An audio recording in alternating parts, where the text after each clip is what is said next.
Bad news pays.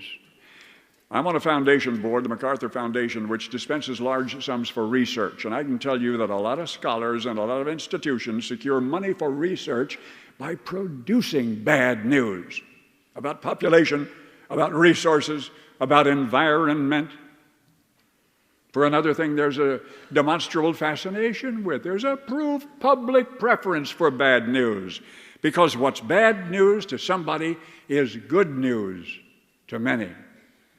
The listener or the reader of bad news can say to himself, well, at least I'm not as bad or as bad off as those fellows. And then the printer whose printing machine broke down, or the builder who bid too low, or the salesman who lost a sale, or the farmer who lost a crop, or the wildcatter who drilled a duster, he can see his problem is not so bad after all.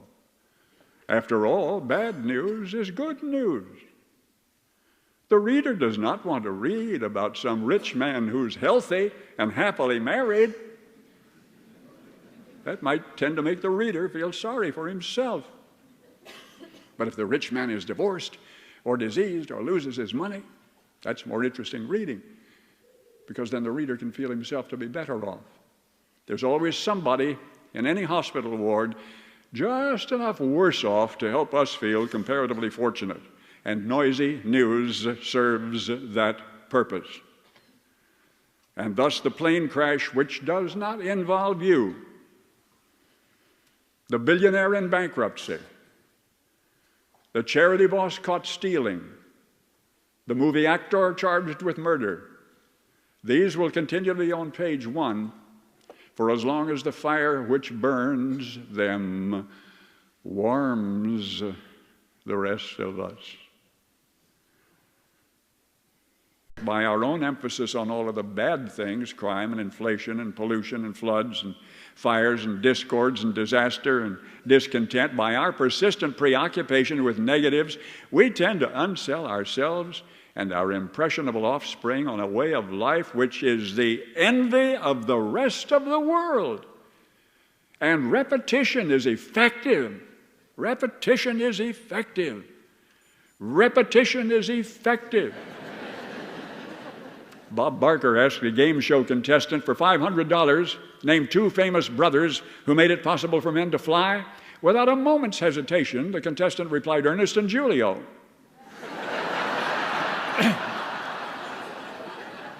Self-government requires self-discipline all the way to the top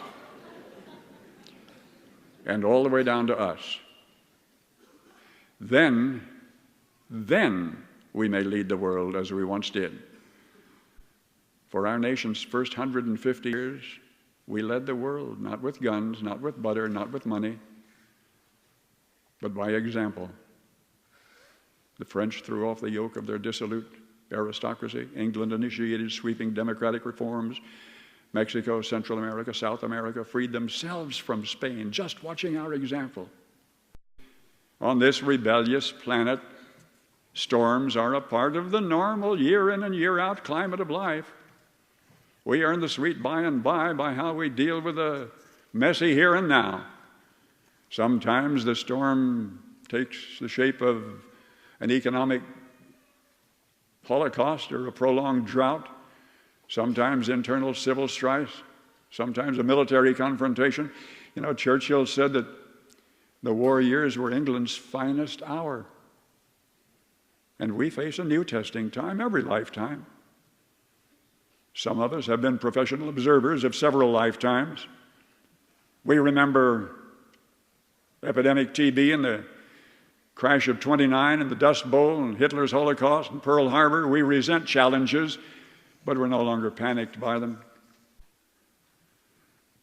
A few years ago, our anxiety focused on the hideous force of the unharnessed atom. But now, in retrospect, we can see that the A-bomb was a disguised blessing. We Americans are outnumbered by potential enemies 7-1. War with bayonets we couldn't win. The big bomb was and remains the equalizer that cuts the limitless hordes down to our size. Now we can see that an all-wise Almighty entrusted this hideous instrument to our tiny fraction of the planet's population first, not for our destruction, but for our deliverance. Times don't change. Time goes in circles. The atom bomb altered the potential strategy of war, but we are never without war for very long. In the 3,500 years of recorded history, fewer than 8% of those years have been warless ones.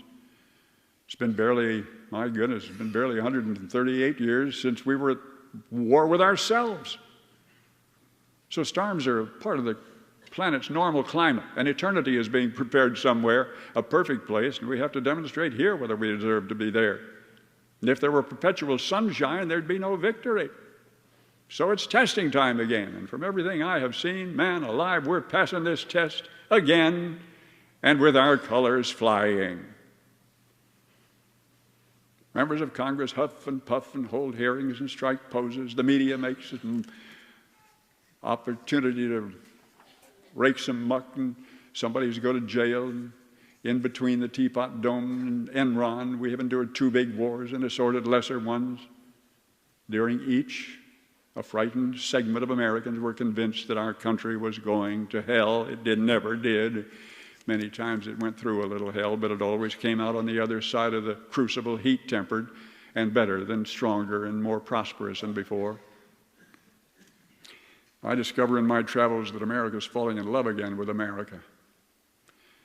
If the future appears darker than it is, it's because of the slimy bugs on the windshield of the world, the social misfits. If I can leave you with only one thing, may it be this: don't let the headline writers rain on your parade. My goodness, if you could pick a place in the whole world to live, it would have to be this place, and it would have to be this time. You are where everybody else in the world so wants to be. My goodness. There's resiliency in this country that we have not yet begun to use. As Mark Twain is said to have said of the music of Richard Wagner, it's not nearly so bad as it sounds. Good day.